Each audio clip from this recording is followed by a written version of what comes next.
Voilà pour les titres. Bienvenue à tous. Des quotas pour travailleurs étrangers. Le gouvernement l'a donc confirmé. Il entend ainsi revoir les contours de l'immigration économique. Une liste de secteurs sera fixée d'ici à l'été prochain. Et contrairement à ce que l'on pourrait croire, il ne s'agit pas de réduire le nombre de travailleurs immigrés, mais bien de répondre au manque de main-d'œuvre. Détail avec Jeff Wittenberg et Élodie Delevoye. Quel est le point commun entre un employé de la restauration, un carrossier automobile et un géomètre? La rareté. On les appelle les métiers en tension. On peut y ajouter les mécaniciens, les vétérinaires, les charpentiers. À ce problème, le gouvernement pense donc avoir une partie de la solution, l'immigration professionnelle, pour ne pas dire l'immigration choisie, en d'autres termes l'instauration de quotas. La philosophie de l'immigration professionnelle et donc des quotas, c'est de répondre à des besoins, à des manques, à des pénuries de compétences qu'on a dans le pays. Évidemment, la priorité, encore une fois, c'est de permettre à tous les Français jeunes demandeurs d'emploi d'accéder aux emplois. Mais s'il y a des besoins en plus, c'est un complément pour combler ces manques.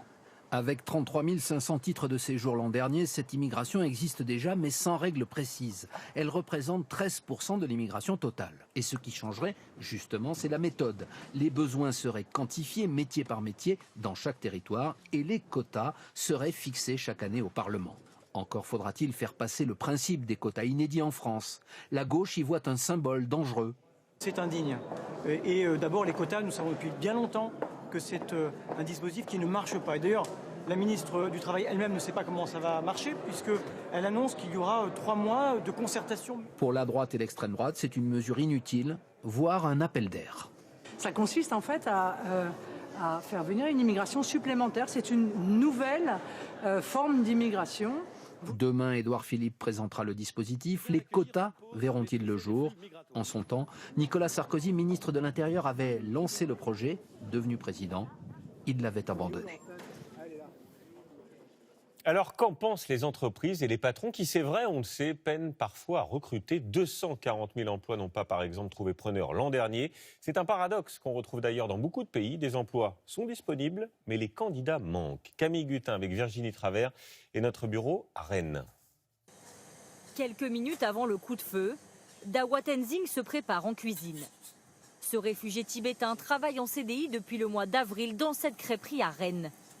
Pour son patron, augmenter les quotas de travailleurs étrangers est le bon moyen pour faire face à la pénurie de main-d'œuvre. Nous avons des gros besoins. Nous voulons attirer les gens dans nos métiers, les former, les garder. Donc il y a vraiment de la place pour tout le monde, des Français, des étrangers, des réfugiés. Dans cette société d'édition de logiciels, le patron aussi peine à recruter.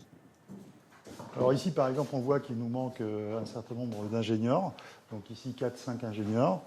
Et puis, dans le domaine du conseil, il nous manque entre 5 et 10 consultants de manière permanente. Bien payés, en CDI. Au total, c'est une vingtaine de postes qu'ils n'arrivent pas à pourvoir. Aujourd'hui, embaucher un étranger est très compliqué. Il espère donc que ce sera plus simple avec les quotas.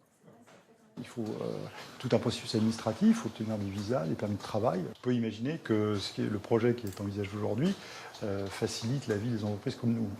Pour certains salariés, en revanche, plus que des quotas, il faut davantage de formation en France.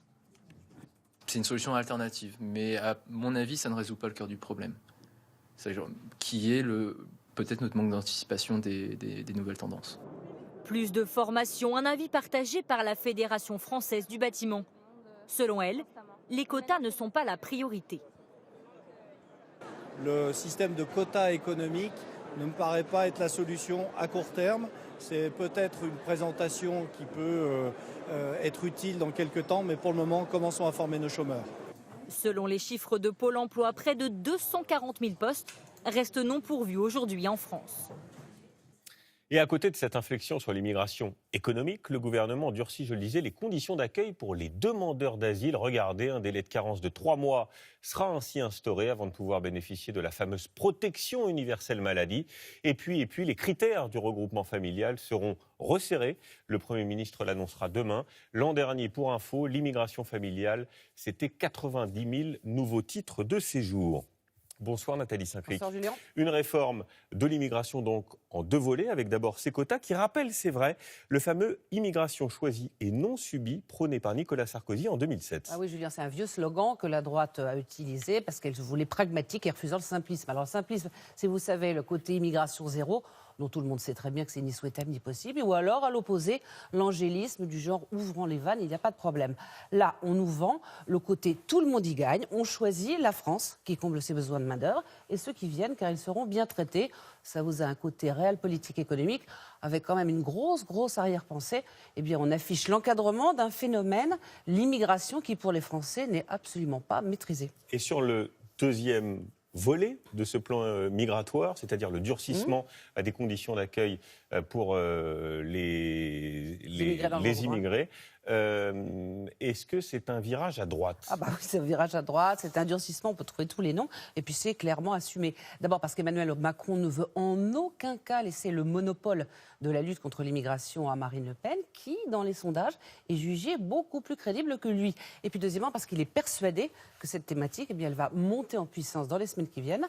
Alors même si le bénéfice de toutes ces mesures est loin d'être prouvé à court terme, eh bien Emmanuel Macron, il occupe le débat, il rebat les cartes en allant sur le terrain de l'adversaire, et bien on verra si ça convainc les Français. Merci Nathalie pour cette analyse.